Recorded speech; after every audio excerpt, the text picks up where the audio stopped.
Et là, on a l'éla pas gouverneur Ngobila. Il est témoin dans l'éla administration. Azan administration de. Non, on a géré administration. Ah, tu le sigo. Est-ce que l'administration est ça? Bon, en tout cas, des autres empêches. Parce qu'un gouverneur, c'est un superviseur. Asa coach. Na misa na yo vandia to arate pour na otala ba mi to tala TV to solo laboratoire ba na misa na yo foza na ba papier ba tableau ezala ozo DGK régie boy tout ça ba ta fulu ministère boy ozo tala ozo gérer beaucoup di personnel les a combien biso nyo sont des tozawa na ba différents ministères baza na combien d'éléments biso nyo sont ville ba administratif ko ba tuli biso na gouvernement central baza combien. Je ne pense pas qu'il y ait bien, je ne pense pas. Ngai Neron, je préfère naza la vice-gouverneur mais na mona gouverneur mona vice-gouverneur bazo gérer ville à Kinshasa kitoko. Donc ngai na koki ko contribuer place au Kinshasa ezoku fati. Mais avant siko yo na loba il faut na mona na constater. Ça dit gentilné yende ko ma ville à Kinshasa. Na lobby. Donc tout ça a été abandonné. Moto atraka di benganae atala la poga tango zonga tangi chikona tangi mosolona et puis à ce pays aller ici aller yena banana. Parce que oyebi que même ba ministre bazan a frais de fonctionnement depuis que nous avions commencé. Ba ministre bazan même na ba transporter o bazan na transport azoga on a crédit mais véhicule de service ezati. Tu vois, ba ministre o bazan na ba véhicule de service oyo yaki ndrek mbuta to kutaki na ba ministère au besoin qui chance tant ba saler remise et reprise ba PC clair de contact. Mais sinon ngamo na oseksayo tant on a sala qui remise et reprise na vie ba fiba oui ba pesa ngani a pesa ngai plaque ya VGK ka plaque plaque ya c'est ka ezali fonctionnement na ba domaine nyonso il faut ezala expliquer tengala ko expliquer te ye wana ozo chabiso siko neti na affrontement ya ba ngai nazo yo ya minga etika selon ngai yango nazo ebisa yo dans la vie il faut pas avoir ces comportements là de sous-estimer les autres, c'est pas bien. La décision prise et ça la décision m'a bien faire avancer ville. En quoi est-ce que la ville est mal gérée? Oyebi gestion, il y a un établissement privé. Et ça n'est gestion, il y a un établissement public. Parce que gestion est un établissement public et ça il faut respecter les textes, il faut respecter les normes. Donc la gestion il y a établissement na yomoko au rôle baké na zumbo na salibo yo mais la chose publique c'est quand je te dis que même ville on est tous on n'a même pas un ordonnateur azate OK en cas de dépense et la chaîne de dépenses n'est pas respectée. La chaîne de dépenses de la ville n'est pas respectée. Ça en tout cas na ebité soko kozwa jour ba IGF uteki wana ba rapport wana na ebité pour nga na IGF rapport eza wapi ya ville la ville je ne pense pas que si la ville même a une comptabilité excusez-moi to ebité parce que ce qui chaîne la ville mais c'est juste yango na ebisi yo ngai Neron je préfère naza la vice-gouverneur mais na mona gouverneur mona vice-gouverneur bazo gérer ville à Kinshasa kitoko donc ngai na koki ko contribuer place au Kinshasa ezoku fati mais avant siko na loba il faut na mona na constater ça dit gentilné yende ko boma ville à Kinshasa na lobi te kaye ko boma parce que banda pa koti na toko soki to tiele ba point azupe 0 te voilà yemoko aloba mais yo za journaliste donc yo sala ba investigation na yo OK d'après aller rappeler une émission mais siko yo omoni problème ndenge za awangai na ville oyo na ville na kokondima jamais oyebi soko tali lelo ba fonctionnement ya peut-être ça faute na été c'est parce que soko tali lelo ngai naza na contact na presque ba vice-gouverneur nyonso ya Congo. Pour mona tant que sololaka c'est presque le même conflit. Pourquoi? Parce qu'il n'y a pas un soubassement pour protéger les acquis du vice-gouverneur. C'est presque au monaka gouverneur à vice-gouverneur bayo kanakate gouverneur à vice-gouverneur. C'est parce que vice-gouverneur a zo monaka humiliation les qui trop oyebi ke ba gouverneur ba vice-gouverneur tozabo au mona balé msusu un simple collaborateur il y a gouverneur azana valeur kolekayo vice-gouverneur. Je te donne un exemple. Benga honorable junior asa rapporteur et assemblée provinciale mais il y a pas longtemps un collaborateur à gouverneur à Linga Simba Inanzoto un député, ouais, conseil la gouverneur mention, balongo lié, un collaborateur. On a maître John Tona. Donc, non,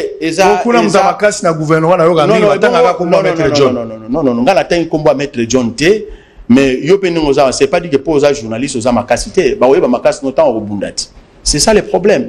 Donc ça là c'est humiliant, c'est pas bien. Pourquoi est-ce que au lobby, s'il vous plaît, moni dossier yo nderombongo lobanga pinate. Ça dit so yo lobby, c'est-à-dire c'est que mbodi obeta. Au lobby na biso jivi les ali mal gérés. Ça c'est un problème. Au lobby les chaînes à dépenses exacté.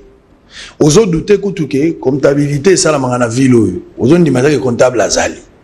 Ordonnateur au éviter ce qui azali.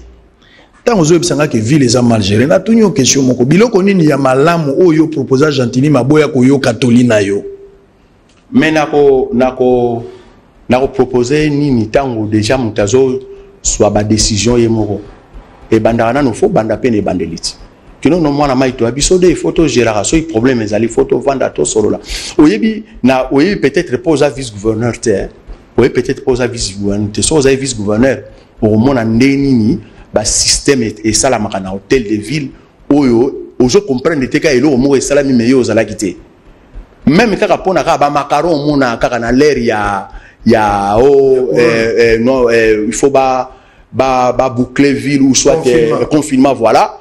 Mais il faut que nous sengango senga oyebite on a fait sortir combien tozana combien to kabulango ndeni donc même tina biloko wana c'est mais eza mawa trop yango no moni nazo insister beaucoup plus c'est pas ba député prochainement batala soki ndeni bakoko amender ou soit au code sababilo mususu na constitution pour na kopesa ba attribution déjà déjà na vice gouverneur na vice gouverneur na yebike ngai eloko na lela pa ya gouverneur Ngobila il est témoin na lela administration azana administration de non na gérer administration ti lelo siko ndenge yo zana ngote est-ce que administration ezo sala bon en tout cas des autres amakasi parce que un gouverneur c'est un superviseur aza coach na mesa na yo vandia to aga te pona otala ba mi total la TV to solo la boto yamba bato na mesa na yo foza na ba papier ba tableau ezala ozo DGRK régie boy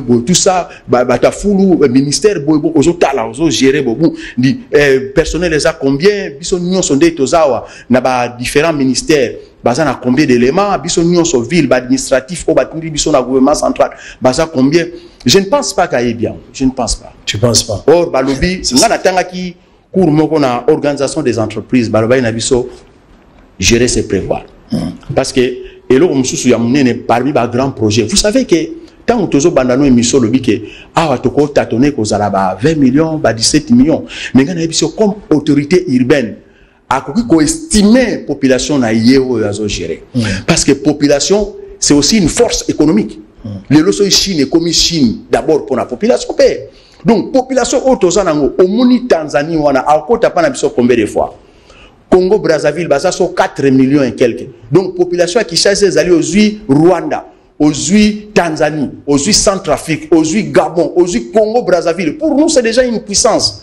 Alors il faut t'occuper aussi la recensement la biso recensement ko ça mandeni. Rien que par nos représentants parce que force il y a gouverneur et bourgmestre. Rien que par nos représentants, il n'y a pas de niveau, il y a pas commune. La bobeti bango 2 ans yango bopesa bango bon akin bopeto. Mais pour associer zalaka oyebi que tu as pesa yo information européenne. O est important. O mona gouverneur pe fayoka. Au moniteur on to ça la rétrocession il y a $10,000. Ngara sina lo bango. Tant ça de restriction il y a $10,000 na ba province ba commune nyonso. Tout ça là aussi base à quoi? Parce que Makala cause amne morona qui mansekete. D'abord qui manseke c'est la commune la plus peuplée. Makala ko ngaba cause ande moko na munga fulati. Na pesio déjà idée. Voilà. Très bien. Voilà. Tous en direct. Bozolanda biso spécial samedi. Nazoka bien ndenge na kati ya nzoto na koyoka pambate lundi ekotoka. Mais gouverneur Gentini Ngobila alobelinga makambo akini bopeto. Kini bopeto tant besoin décision à ville. Kini bopeto. ozalaki associé na projet wana te ya Kin Bopeto soko ozalaki associé bilan nini yo moko zo accorder na Kin Bopeto kino lelo budget ya Kin Bopeto ezalaki ya combien où en sommes-nous avec Kin Bopeto? Bon omoni gouverneur Azanzambete tant abimisi likanisi moko il est entouré, il a des techniciens, il a aussi son vice-gouverneur et puis ses ministres. Gouverneur a coupé sa likanisi. Mais il faut traiter dans le conseil des ministres. Parce que dans le conseil des ministres, tous on a différents talents. Tu comprends? Pour nous tous se compléter. Alors, ezapé yoko yaba gaf o ezalike neti na koko yebiso. Est-ce que tu sais que au mois de février l'année passée, peut-être que ba corona, mais au moni ba quoi là, ba réunion au conseil des ministres comme ça même en ligne. Banda mois il y a février l'année passée, Tito Bandi, janvier au foot à l'année. Moi prime il y a participation. Non non non, n'a pas fonctionnement, ba jeton de présence les ala. Les aranding on a partout dans le monde. Non non non, est-ce que tout ça d'abord on a besoin de mbongo parce que déjà on est des ministres, on est des gouverneurs. Que depuis aux la ville, bon ça là 7 conseils des ministres. Ah ouais ouais. So ça là 7, c'est-à-dire ba o etika la botika la au salate. So ça le chocho bi maka fona calculer. Mais moi je pense que ndenge na yebeli fonctionnement na biso ba ministre au bazar autorisé na ko assister na conseil des ministres. Bah on a problème en bon parce que au yebi que même ba ministre bazan a frais de fonctionnement depuis que nous avions commencé. Ba ministre bazan même na ba transporter au bazan na transport azoga on a crédit mais véhicule de service ezati. Tu vois ba ministre au bazan na ba véhicule de service au ya ndrek mbuta to kutaki na ba ministère au bazwa ki chance temps ba sali remise et reprise ba PC clair de contact. Mais sinon ngamo na oseksayo tant on a salaki remise et reprise na vie ba fiba oui, il appelle ça une plaque, il y a VGK. Plaque plaque, il y a VGK. Alors, les plaque. Plaque, il y a VGK. VGK, hôtel de ville de Kinshasa. Non, non, non, VGK. Vice-gouverneur, ok. C'est une plaque. Il y a une plaque. Et pour votre information, ça doit faire maintenant presque 2 jours pour mon sous-estimation de la vice-gouverneur. Je n'ai pas un moyen de transport. Je n'ai pas moyen de transport. Nazana frais de fonctionnement, moyen de transport. Exactement. Naya na ba mituka na ngamoko. Ouf, so il va payer nga mutuka wapi. Mais sauf, il y a presque une semaine et demie passée, na mono dirait par mawa kaka. Netka moi mawa. Ba peso ketch. Te ba pesi nga car jeep. Ah ba peso netka na moi mawa. Ngasko na boulé nabité. Zana pembeni na changu pembeni ba pasteur bo sambela ngona nini po tant on a olé là-bas nazana carte bo sala rien siko ka mbala mombo epung eza lokwa moi si aller la robota akepa ba gynécologue ba salier ba hydro bani azo zoaze imité mongolmo ba osutra bo azuize mebi ke soka za ndumba comprendre te ke eza ya mbali ni atali zana pembeni eza pembeni. On a Jeep ville m'tepesi. La ville est pessie. Même gouverneur à 2 ans après. Mais naza mona mawate quand même. Naza acteur, il y a gestion. Kin Bopeto, osa impliqué na quantité. Bon, Kin Bopeto, c'est vrai tant que tu préparé programme nabiso sobito leki na programme quinquennal nabiso ndeka tozaki na président honoraire. Président Kabila Lubaka un jour 5 chantiers. Comment n'est présente ce qui est dans le bac 100 jours. Biso ezaki Kin Bopeto. Parce que premier bitumba na biso ezalaki ko ngengisa Kinshasa. Kinshasa quand même engenga. Wana buvanda ka bino mbale. Kinshasa engenga. Wana busala ka bino mbale.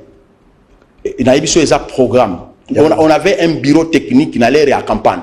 Où ils ont préparé ma campagne. C'était quand même bien. Finalement bubandi. Tant to bandi nangai mo personnellement comme vice-gouverneur danger zanini na yebi ndengi Kin Bopeto fonctionnalité parce que au moni temps so se rappeler na introduction à l'émission na lobeli organisation na ko kutayo tie quand même organisation de loko mon côté et bimarabala mo sans organisation et en dehors ya organisation nde ba moyen et utaka na organisation parce que même pose à la dire na mobilisation à la recette il faut la organiser tant que lobby Kin Bopeto c'est vrai peut-être yo manqué ko ça va tant que yo lobby na Kin Bopeto eza état d'esprit Kin Bopeto eza état d'esprit voilà gouverneur nem d'Epsenga Epsaki yo eza état d'esprit Amingana monaki na 5 chantiers balobaki infrastructure santé ata muso erupaki nango mais il faut signifier ngo pe alors pour na batu bayebi kin bopeto loko les états d'esprit pour na batu bayebi kin bopeto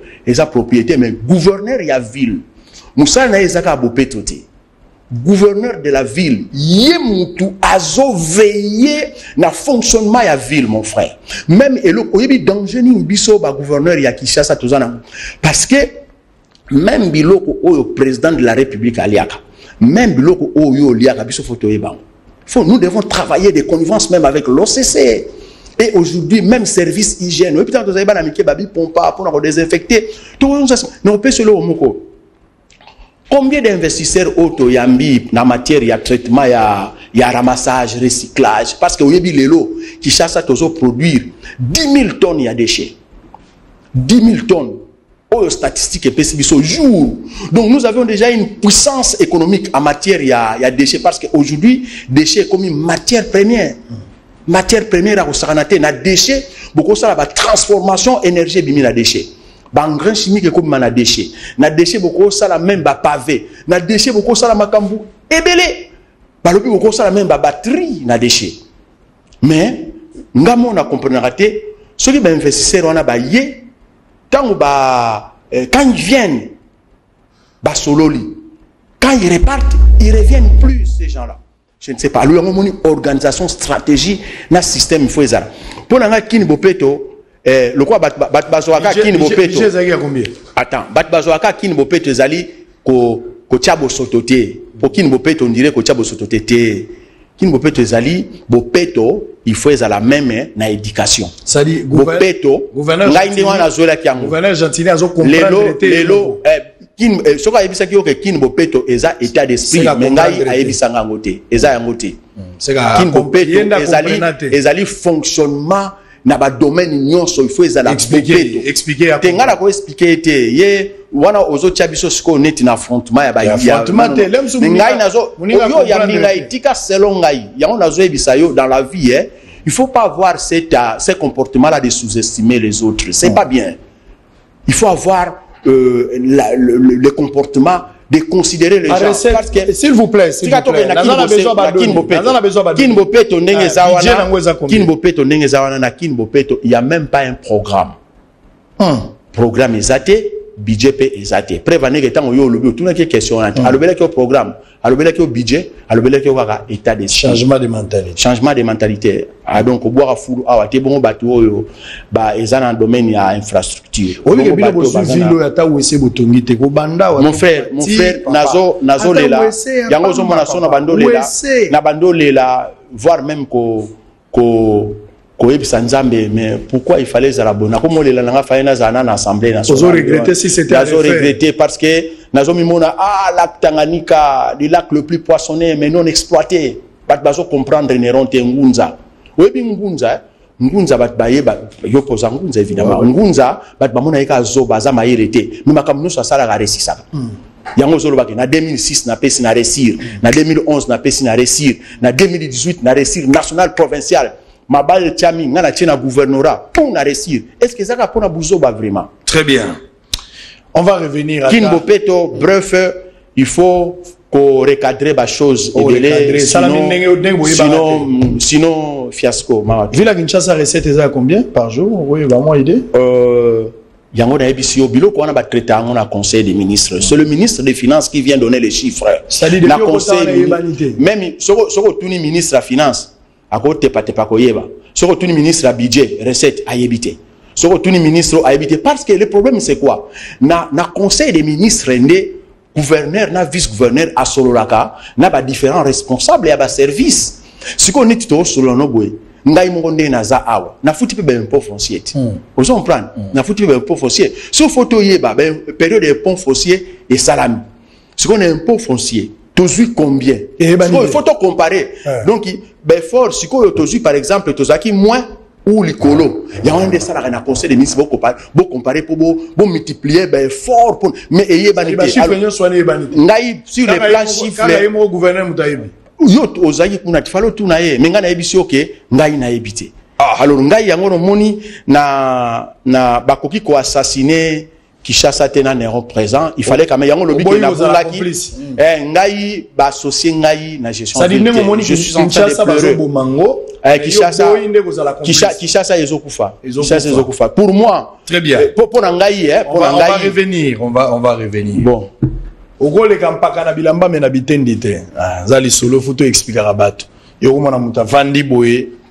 Amona gaer mo ba jeune mususu vandi. Israël a bêta la vérité, nga la bêta la vérité net. Si on a bêti vérité aux autres, okori ko mata ko kita, na bêta vérité. Nazalaki sur terrain. Na gena ko tambola, na gena ko tala. Makamwango ya avenue de la paix, makamwango ya avenue Lengesa. Bongoloti le lobo sali na noté, na vice-gouverneur. Nazo tuna makamambongo mizo yebanate même ndena kitaki sur terrain nazo tuna lenge sa batonga mbongo za combien monter yebanite de la paix bazo tonga mbongo za combien mbongo yebanite makamambongo bali ko yebisanga te siko biso to évaluer makambango ndenge nini mais descente ezalaki pona confirmer misala les salam le président de la République aussi était là-bas Fachi et donc on nazo sepela soki musale bandi ozo komaka mais continuité faut ezala commander contrôler corriger. C'est très important. On va suivre d'abord en image ce qu'a été ma descente. Vice-gouverneur appelé Mamouké, tout ça au Zonga.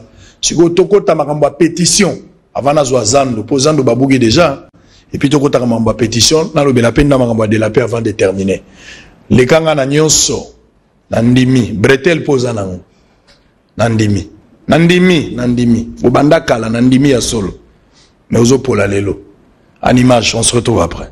Récit à l'émission Bosolo la politique officielle du journaliste d'investigation Israël Mutombo, le gouverneur de la ville-province de Kinshasa, Jean-Tiningo Bilambaka, a affirmé avoir lancé des travaux de quelques avenues de Kinshasa pour désenclaver certaines communes et désengorger certaines artères principales de Kinshasa. En sa qualité de journaliste d'investigation, Israël Mutombo est descendu ce jeudi dans plusieurs coins et recoins de la ville de Kinshasa pour s'enquérir de l'effectivité de ses travaux. Première étape de sa visite, l'avenue Elengesa qui sépare les communes de Makala et Bumbu. Sur place, le patron du groupe de presse Bosolo a fait un constat satisfaisant car sur les 6 km de long de cette avenue, l'entreprise de construction Adu Construction a déjà fait 4 km bien que la fin des travaux reste encore incertaine. Le chef des travaux de ces différents chantiers nous donne ici l'importance de construire et asphalter l'avenue Elengesa en lieu et place de faire d'autres routes. Comme c'est un français transversal, nord-sud, première transversale de la ville. Et au long la centre-ville dit pour que nous puissions au sud, Mongafula, bypass. Donc sur la centre-ville, dans la boulevard, la côte avenue Kassavoubou, l'équipe Pont Kassavou calmement, l'équipe Victoire calmement, la commune de Mariano calmement, la commune avenue Ngedingé calmement. Quelques riverains se disent très satisfaits de ces travaux car c'est une première dans l'histoire de cette avenue.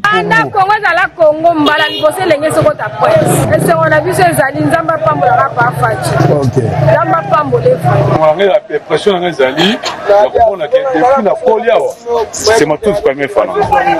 Quartier. Moi, la quartier, ça a 50 ans. 50 ans déjà. Benzela, où est-ce que vous avez? Les Alaraté, mais finalité, on a béton. Après Lengesa, les journalistes d'investigation Israël Mutombo a pris la direction de l'avenue Mombélé dans la commune de Limete où il y a l'arrêt des travaux depuis 3 semaines. Selon les informations reçues sur place, cette route va relier le rond-point Bongolo jusqu'au niveau de l'avenue Kianza dans la commune d'Engaba. Ensuite, il s'est rendu sur l'avenue Kikwit où les travaux évoluent pas mal du tout, bien que les techniciens font face à plusieurs difficultés d'ordre technique, telles que le déplacement des poteaux électriques et des tuyaux de la régie des eaux, chose qui freine l'élan de ces travaux. Du côté de l'Embafoire, les travaux évoluent bien. Malgré tout, les riverains traversent dans des conditions inacceptables, avec tous les risques possibles. Selon les informations reçues sur place, quand il plaît, pas moyen de traverser. D'où la population de ce coin de la capitale invite l'entreprise de construction de cette route de faire le plus vite que possible de construire un pont pour que ces passagers puissent traverser dans toute quiétude.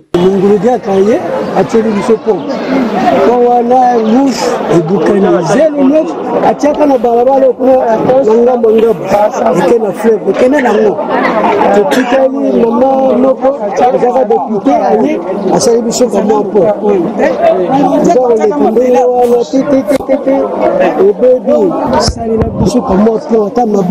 Bon, parce que dans la difficulté, vraiment, c'est tout bon. Vraiment, le cannabis est tellement difficile. C'est pour communiquer sur le cas, vraiment, passe. Troisième étape de sa ronde, c'est l'avenue de la Paix dans la commune de Matete, qui est déjà asphaltée, bien que les dernières pluies qui se sont abattues à Kinshasa aient causé quelques dégâts sur cet artère. Malgré cela, l'hôtel de ville de Kinshasa a dépêché des ingénieurs sur terrain pour réparer ces dégâts qui sont déjà à pied d'œuvre. La population des ces coins de la capitale félicite les autorités compétentes pour cette route qui est d'une importance capitale. Après ces constats, les journalistes d'investigation Israël Mutombo et les riverains saluent cette initiative de l'autorité urbaine Jean Tiningo Bilambaka, mais déplorent la lenteur dans l'exécution de ces différents travaux par les entreprises choisies. Bien, merci beaucoup. Alors, Toza Rokoba. S'il vous plaît, Toza Rokoba. Ouf! Qui ça? Navi oza kozwa yeba ko bomba. Jeunesse congolaise, bato balingi ba dépenses inutiles. Au moins, na mutu aza na anniversaire. Yé moko d'abord aza na $80, mais a komeli bato na ba WhatsApp, tiba 500 moko, komi 1500. Pour baby sango mukolo moko. Ozo gagner muke. Mais ozo dépenser ebele. Moi succès oza na ngozo tambola, c'est bien, mais yeba ko bomba. Pour succès za boîte à conserve, lobe aussi là. Bambongo nyoso zui na sima ba politicien omati. Okotika là-bas un héritage nini. Okotika bretel to kotika nini. Faut ko yeba ko bomba. Et ça conseil na zo pesa. Celui qui n'avance pas recule dans le tout. Je vais lire un dossier. Boyoka monami. 120 agents temporaires de la Direction générale des impôts ont, à travers un mot adressé au président de la République, Félix Tshisekedi, manifesté leur mécontentement, car ayant travaillé pendant plus de 10 ans sans être rémunérés dans cette entreprise publique. Donc, basala musala ya pamba, basala apostolat, 10 ans ya bénévole. Dans ces moments parvenus à la rédaction de Bossolo CD, ces 120 agents temporaires rappellent au numéro 1 de la République démocratique du Congo qu'ils prestent au sein des structures de la Direction urbaine des impôts de Kinshasa, DUIK, ou DUIK, en sigle, notamment au centre des impôts synthétiques SIC, ou CIS. Division véhicule centre des impôts de Kinshasa, CDIKIN, et également au siège de la dite direction pendant plusieurs années, 10 à 16 ans. Il faut zalando qui peut boire au foot à Batamondé Lombo. De 10 à 16 ans, Bato Basali. Papa était là où fait les autres critères, sans être rémunéré en contrepartie. Ces 120 agents temporaires de la DG relatent au chef de l'État des injustices subies de la part de ceux qui sont censés trouver des solutions à leurs problèmes, pris en charge en tant qu'agents réguliers. Dans la mesure où, à chaque occasion de la prise en charge, ils prennent le leurre et tournent le dos à ceux qui se donnent au corps. Donc, Batumusu Basara Moussala,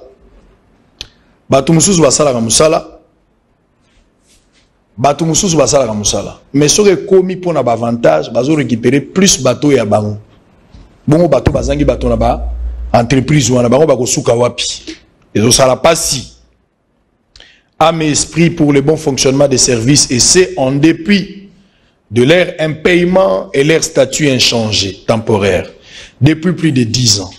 Fatigués de travailler sans être rémunérés, ces 120 temporaires de la DGI lancent un appel à toutes les autorités tant politiques, administratives de la République démocratique du Congo d'ouvrir l'œil et les bons enfin de mettre fin à ces pratiques inhumaines qui ont tendance à démotiver ceux qui participent activement à la mobilisation des recettes pour les comptes des trésors publics et au bon fonctionnement des services de la direction urbaine des impôts de Kinshasa en le remettant dans leur droit le plus légitime.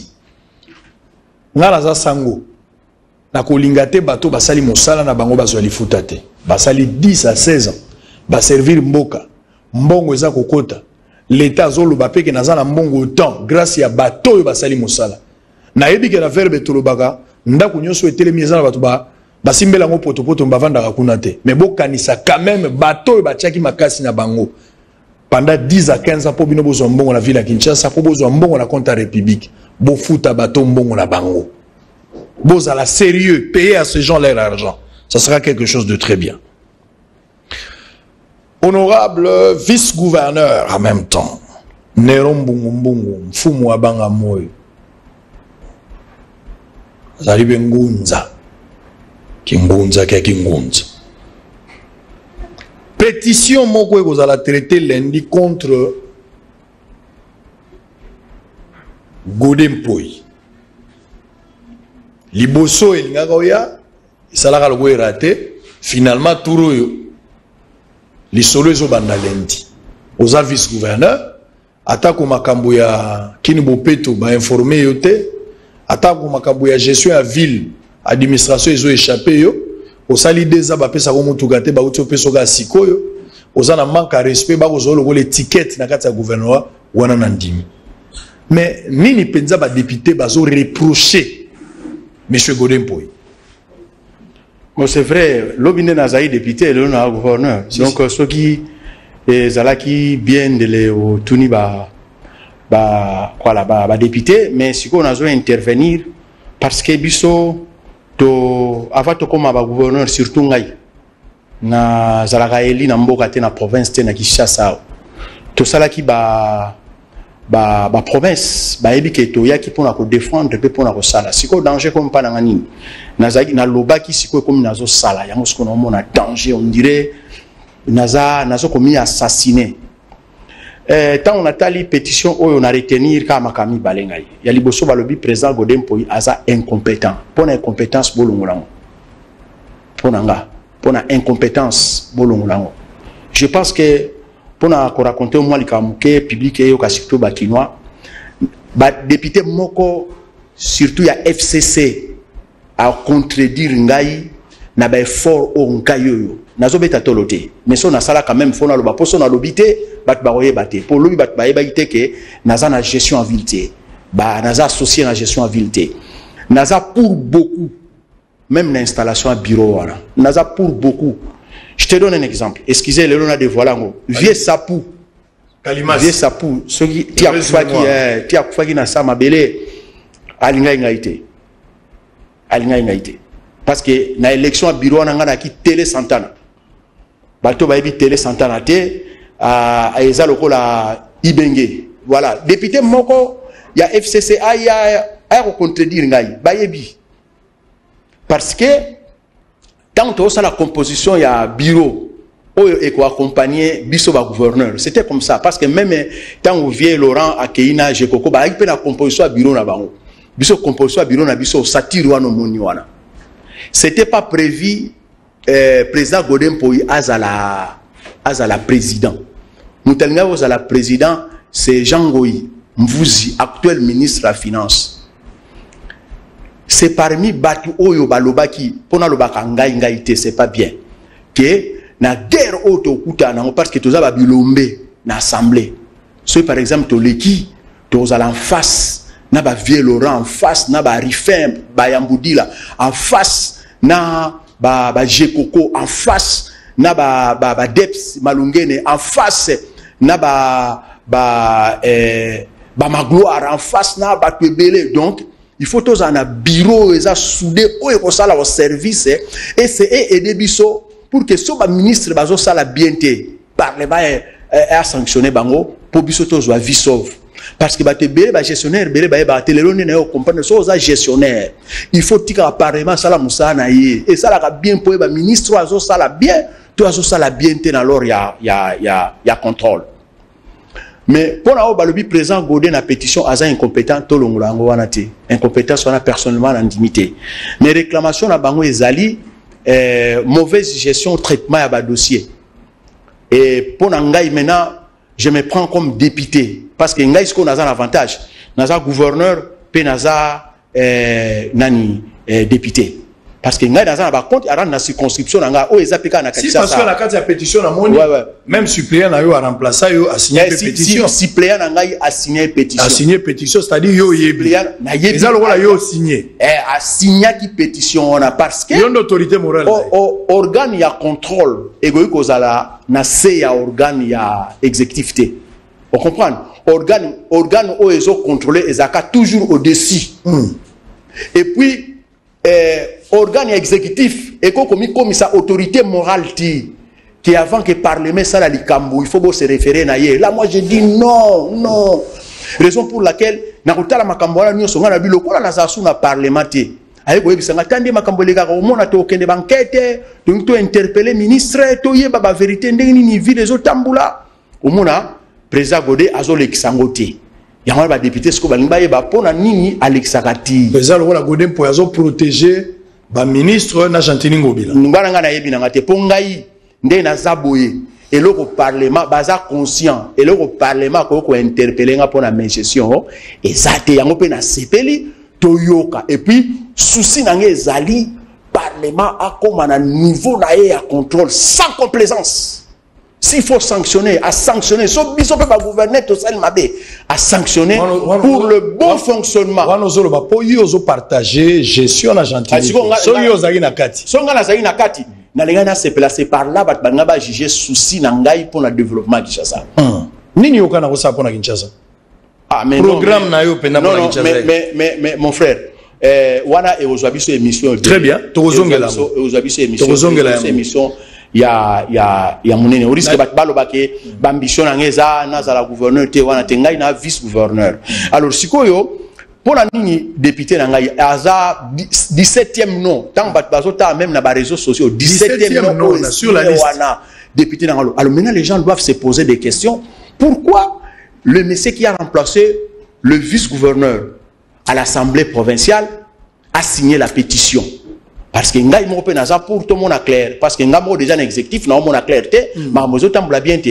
Alors na lingi pour ngai objectif na ngezali parlement zo na cap na ngona parlement ba dirigeant oté parlement côté la mututé parce que parlement ngeza na eza défenseur ya ya Kinshasa parlement défenseur ya Kinshasa so biso to nito sala mabe bozonga alors siko biso mabe pezo sala matoma ka mebele zo simbate parlement zo zonga sa bisoté na mo na pe suspect yango moni ba député balingi ba yeba ba dossier bo etufaka ba biloko ebimakate yango ba dossier ba yo mais o balobi o président ngoyi mpoyi aza ngana za parmi batu na loba to tia d'abord profil na ye kitoko moral na ye kitoko spiritualité na ye kitoko côté wana azokanga ndege bango yango siko ngana sepeli tokoyoka ba biloko ba obetaye biloko ba benga lendi obike lendi na ko ratete tu faut ils allent match à Léopard. Lundi tu donc final en direct photo yé baba secret wana. Parce que le gouvernement ne fonctionne pas bien mais le parlement est incapable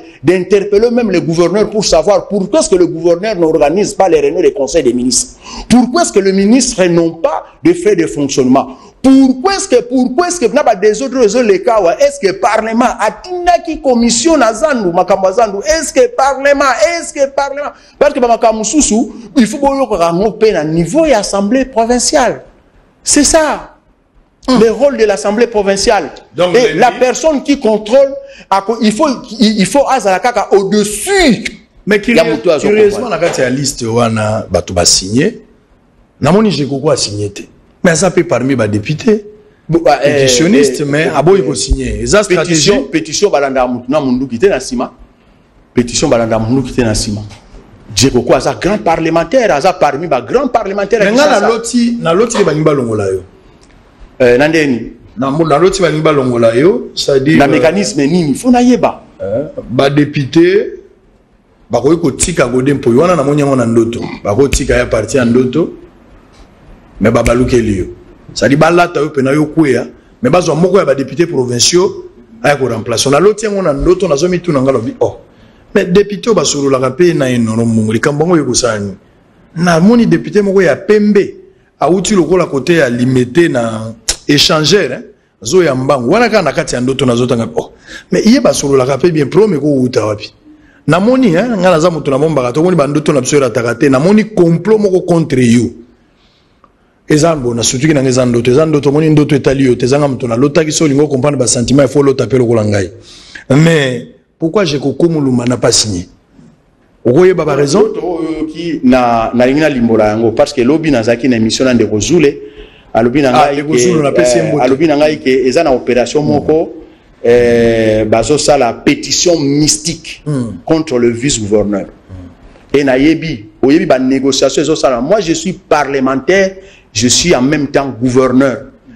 Système ya fonctionnement o gentil azanango na yebi. Système ya fonctionnement bureau wana na yebi yango. Donc les gens doivent faire très attention. Pas ça là, très attention. Et les députés, ils sont conscients que Néron ne gère pas. Mais là, nous allons bengate même. Tu peux tous en dynamique. Tous en dynamique. Même Ngwen Joano Moniwana. Azan la dynamique. Mais ngana yaka souba réunion na dynamique. Te banda kala. Na participe pas à son des réunions. Parce que na mon est déjà exécutif. Il fallait na comprendre ma cambele pour bien te. Opération mystico parce que tant ou pétition o ekouyi ba négocier qui. La pétition o soi-disant député Moko. Ba compasser ba tika honorable Godem Poina poste ba tika est calme mais ba compasser bango poste à vice-gouverneur. Donc Néron devient comme une proie pour les gens. Donc ba céder poste à vice-gouverneur pour sauver Godem Poina. Alors maintenant méchant na bango parce que même les députés provinciaux étaient pour oh bazana dynamique. Ce qu'on méchant parce que j'ai déjà nazo prévenir yo, je suis politique censé aussi à aux en information. Motion oyo, il y a pétition oyo. Oyo ngai naza na fonctionnement assemblée provinciale te bango mo ba constater ba manquement na bango, oyo ngai neron na CP nango, mais le ko la député na ngai a signaki bazui force. Balobia tokoluka pétition oyo nani Gilles Abengaki ndeko Zulu Abengaki pétition mystique contre Néron.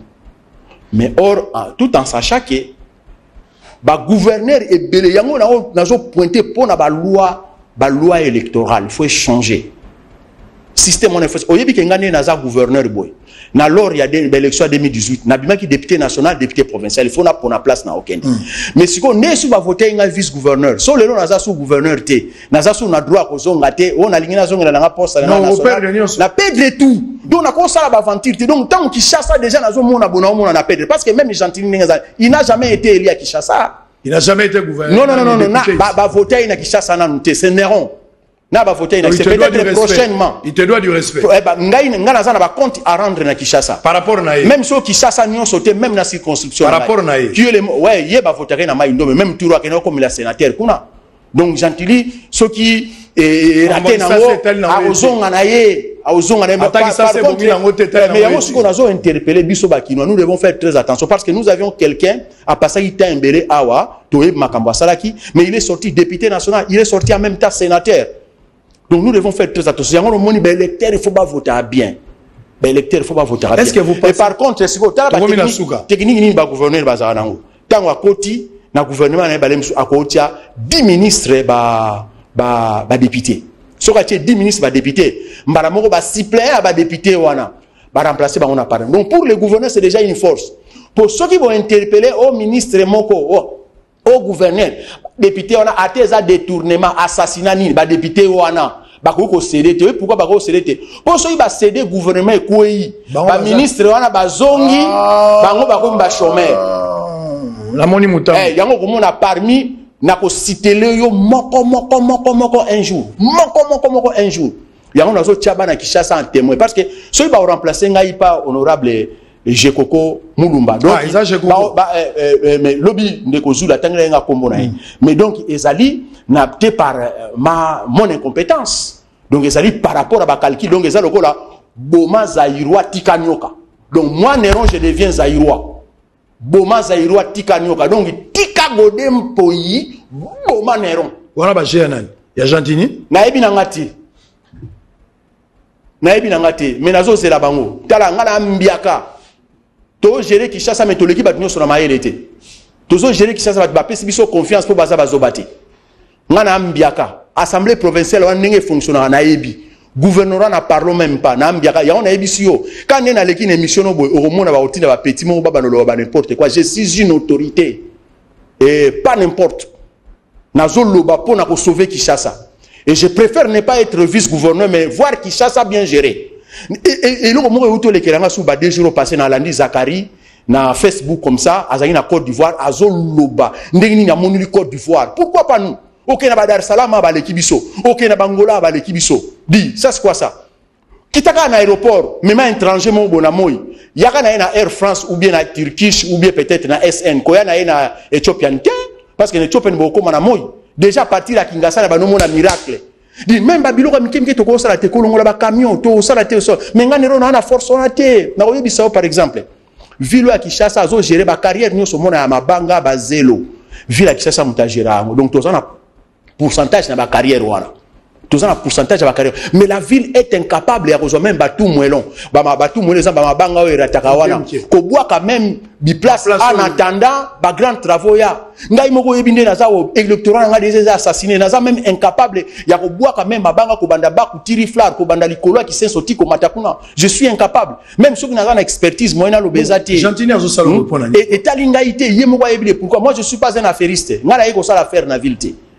N'a pas ça. Il y a un moni. Ozo travailler na ngunza associé ngunza soko associé ngunza ti simbate parce que nzamba yebi pona nini nero azaona zoba umi mayele nde bat bako kanisa nzamba yebi très nzamba yebi nzamba ko sakate pas azobate très bien nero mungu vice gouverneur a uti ko lobana motema na imobimba mais pétition na no cité pétition ezo sala ngai pasi na auto landa auto député moko auto sala démenti na chaîne moko ya munene pa na biso ezo sala nga pasi parce que même ngai moko député na ngai a signé qui pétition ba éviter ba relation ni tozana ye batu bazo benga ye pour ba proposer mbongo pour na ba sauver Godem. Mais j'aurais appris ba sauver nini nan batu ba yo qui était Godem Poyi président Godem Poyi aza mutu amayele na il faut présenter d'abord ba moyen de défense. Na ipa ba okanga président Godem Poité mais na yo ki la retamboli na yo ki la reta lo chocho na GB soki la retamboli na moni na place so ba kamé pesa mi gérer parce que ngamo na za gouverneur ça fait 6 mois on a na salaire té ba administratif ezala ba o ya assemblée provinciale ezala o ya biso bazolela yaka non télé ville bat mususu ba bureau mususu kuta vidéo wana ezate po bat baboy ko ya musala po bazana moyen té ba futi bangote alors soki lelo tozolo baké et pendant une grande période il y a recouvrement il y a impôt foncier. Le gouverneur est incapable de pouvoir payer les gens. Mais ceux qui ont information, ils député Mbongo, Mituka, Abimisa, déjà ceux qui ils sont nombre de combien? C'est beaucoup d'argent, mon frère ami. Pourquoi il faut tous arrêter à ma bébé? Banda aux la ville. Donc, non. Na yebisio que même mon député, il dit que mécontent. Na ba système, faut tout le monde clair. Parlement. Quand on est gentil, dans la bureau, tu mon cher, trop c'est trop. Au côté l'Inde. D'abord, un gars qui est anti-chambre, assez appelé ça consigne que soit commune anti-chambre, vice-gouverneur à côté. Na côté anti-chambre. Et ça, j'ai dit, moi je suis un chrétien, serviteur de Dieu. Je te dis vrai. Ce qui est soda na tambla na yebi. Combien de fois na yewa na tindi protocole na ngamo na ye. Azolo bananga na vanda donc na vanda na place bateau ba traité ba na vanda ensemble na ba ministre ko ba no bengaka tel mutu kota ngai neron ngai dikando ngai neron. Bioza collègue na nga gouverneur oyebi ba contribution na ngai na ki gouverneur oyo nazo ya poto sono ozo éviter nga pourquoi ambassadeur qui donc non on nazo lancer appel na ba kinoise na ba kinois pétition oyo ba député ba sali ngai nero naza vice gouverneur yango bo moni pe na zoloba et sepelisi ngai yango député oyo a remplaçant nga na assemblée provinciale a signé qui 17e nom c'est lui. Mais bazo continuer à contacter. So bo continuer. Il y a même un ministre du gouvernement central. Un ministre. So bo continuer à citer ba comme on a bino. Pourtant bo solo na batona bo éviter que ba enregistrer bino. Il y a même un ministre du gouvernement central qui appelle les députés provinciaux à présenter bango ba enveloppe. Bon pourquoi bino bozo linga ko sauver mutu liboso nanu ba yoka été. Godem Poyi, c'est un professeur, c'est un pasteur, c'est un président de l'Assemblée. Ba député oyo yazo diriger ba collègue ne balobino toyo kaye parce que tozo mona clairté. Pourquoi oyebi ke banda to koti des ans yangoyo ba proposition ba réforme ezate, ba proposition ba projet ya ba réforme ezate, ba projet ya ba edi pona ba bon fonctionnement ezate. Parce que biloko musu toyo ko kuta na ville, il faut to réformer ngo. Neti ba impôt foncier mona mutu ana ndako na gisenso, il faut foutre à 70 000 pendant que ezali 11 000. Il faut to réformer parce que na biso na classe tangaki impôt sur les qui mingi ezo boma impôt taxe sur les qui mingi ezo boma taxe ozo prendre biloko musu photo talango par rapport aussi à train de vie à Batou. Très bien mon frère ami na Kinshasa awa na oyebinga na kutena elo musu na regete yango il faut payer sa chance na main d'œuvre locale tous en bas congolais oyo ba kana ikoya ko accompagner biso na ville, mais on a dit non. Na opeso par exemple yo na kutia wati na monio bien organisé, mais tu es congolais. Chok totalineti par exemple moninga na Horizon Masamba. Amimi les pompes funèbres c'est bien ata torobo yango mais torokufa kaka alongoli yango na disasa moi Néron je pense que né nazara fier boju pe na fabo kunanga pe na fier quand même ça c'était boke boa kangai donc il y a des Congolais bana ba société de transport bani mais ça ka te soko yo ngo contacter mutu pour intérêt no ezana kati jamais ça na bino kozanga koyoka na tibo bukisa jamais bon dossier azano na cité wana non c'est un dossier important oyambi vice gouverneur na siro yoka boyo qui peut gouverneur trop soko so pe makanisi azoba dossier Zandu, ba mama ba papa bandeko bana mboka Kishasa fona lobelango parce que non ndimi babuka wenze yo kana oyebisa yo parce que président de la République force nezali ba gouverneur parce que symbiose ya ba résultat ya ba gouverneur ya ba province ya mtezo sala bilan ya chef de l'État donc président de la République il faut veiller à un fonctionnement gouverneur monsieur ba komo yo nga président master na ngai président za master mutu o to tamla na car kuti ya vanda président za master mutu budi ko intimider ba tupamba ma président za pona ba congolais tout président za master mutu te o ba te belé ba komisa ki président Kabila ba master mais ye wana za ya zaza bango ba alia ba monsieur ba komba député ba monsieur ba obundela ba koma ba ministre donc le président doit faire très attention. Bila mabe ya biso ba gouverneur de kolata e fa fungula misu parce que lui il a le pouvoir so il ba gouverneur na vice gouverneur ba sali bien té a sangisi président assemblée nationale a sangisi président sénat a signé ordonnance ba kako libino a organiser l'élection musu président de la république so ka moni eloko zo tambo azela kate po mande za lokola zemi ba bomba ngoti atandenge ni ko poussa ne ko botama Zando dossier Zando ezaki mal négocié pour na ka pressé ko zanga pe ko solo na zoba.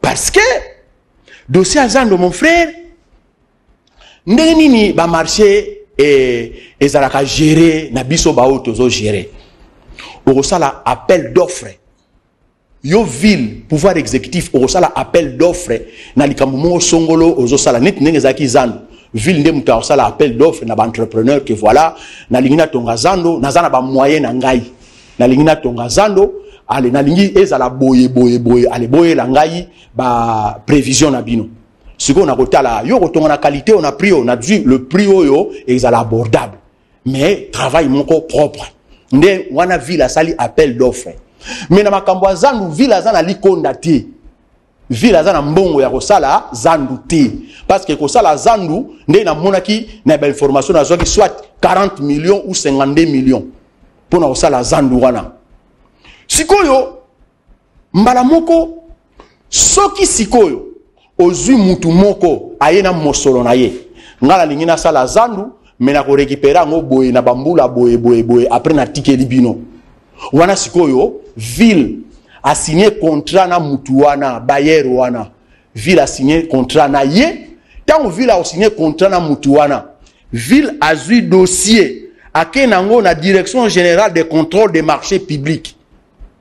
Direction générale des contrôles des marchés publics a jusqu'au dossier wana a bengina ville a bengina entrepreneur wana a tuni bango ville yo za d'accord pour na montant oui naza d'accord et vous sala mandengini a défendre projet panaye ya yokibino a sali évaluation alors non au lieu de 40 millions c'est trop né na mona qui fait à 30 millions ah il faut bosala ngo boye boseme a soko lobi c'est bon bino bolobio eza bien nde sikoyo bas atindi bino na arem ezali avis de non objection donc ba pesi siko entrepreneur wana avis de non objection siko bokomi sirke dossier elandi ba schéma normal parce que gouverneur ou diriger ville tel lokola palais na yo lokola entreprise na yo il faut respecter ba norme eza société na yo privée et pour les dossiers des Zandu je te confirme que ba norme eza ki respecter que parce que moi na mboka ngobila gouverneur aza même na maquette ya Zandu pendant que contrat est signé mate oza témoin tant chef de l'état yaki atunaki wapi contrat or tant batuni contrat moi na mtovanda ki na eboyeti ponga naza molandani na ye bachaki bakiti na biso boy mwana mboka Argentine azotinda directeur à cabinet akenezwa contrat non ngai vice gouverneur na bi contrat voilà biloko oyo to ngai to traiter na conseil des ministres contrat il lona ba signer ti yazan nanu ba signer contrat ti siko crainte na ngezani ah biso toza na style na biso ba kinwa to geraka style na biso oyebi koza na ba doctorat 24 ba peso ki chasse ko kite po kinwa azala ndenge kinwa ko gazé mais ayokio alongwe il fallait négocier avec ces gens-là oyebi zandu eza eza représenté na ba commune nyonso eza ko moko très stratégique et ko kipe ko coller président de la République crainte nanga place onezali et ko kipe ko coller président de la République mal négocié contrat contrat ça président tuna kiangoti yo zala kité ozaki na salle jour président tuna contrat zaki bakebenga ministre ya infrastructure pendant kazaki na Afrique du Sud moi même je me suis dit oh omoni importance ba réunion conseil des ministres il fallait to traiter ngwana po bato mayele babimisa ba idée zaka boyete zaka boyame soko mimo na nzambe okwera na bagaf siko soki ngai na sandeni faut na négocier pour ça nous ba syndicat na faut na négocier na bato wana batambola wana bien que bazolo bakenga na bano pesa bato azando ba marché na éviter na someli bango ba tricot bato belé wana donc faut na contacter bango nyonso mawatro qui kozala qui vice gouverneur ils a ba flatter musoyo lo baka ba n'importe quoi yuma keba Bozo plan, zando yaki mal négocier parce que pendant que bino bozo négocier, bozo sentir que contrat o eko simba, o étudier pe bato ngo bien po beta potote ke li konde goya, obimesi ko bato azan. Ba mama, est-ce que projet zando eza kitoko men yango moni président tango commune zando aleli comment se fait-il biso bato oui que biso toujours diriger ville mabé parce que même ngane ro mutalolendo bona somba ndunda batandaka na mabele. Très bien. C'est question seulement qu'on le baka bocha la il fallait sensibiliser d'abord. Il fallait qu'on sensibiliser batouana ba maman. Ndé boza a besoin à côté ka bien sûr et ça pour besoin ko zo maladité. Pour so yo zo te ka lo so na se. So ko te ki lo so kene so masu ndunda na se eza malade. Bo ndé to lobi na bino boye. To pesi bino délai 2 ou 3 mois. Boteka mais to bongisa zandu mais en attendant parce que va le baka gérer c'est prévoir. Toza ba autorité urbaine. Toza na zo et fonctionnel souté. Jardin botanique et fonctionnel souté. To délocaliser ba to commence même par module. Est-ce que Zando zaki priorité ko bugango? Mais sur priorité na biso la commune la plus peuplée de la ville c'est la commune de Kimbanse que za na Wenzete. Pourquoi pas ba terrain ko luki la biso Makambute net ba Saint-Thérèse. To sali stade municipal, to sali te oyebi Wenzo ya liberté et dabiso. Très bien. Pourquoi to ko sala Wenzete na Zan? Pourquoi to ko sala Wenzete na cimetière ya Likola ki Senso kuna? Pourquoi to ko sala Wenzete na ba cimetière ya Kaloya ki Senso? Zan kwa mtia salité au moni gambela te? Très bien. Ce qu'on peut sensibiliser, dans 3 mois, tu vas casser. On a conscience, on va dire que, mais ce qui est longola, 2 jours. Soit déjà, qu'on a pas longola. 2 jours, il n'y a pas de longola. Mais ce qu'on a gaffe, ça va maman que ça m'a été chité. Des fois, ça n'a pas maman et l'eau bazo les amis. Bo pandi ba mesa na bango. Bo tumbi ba mesa na bango.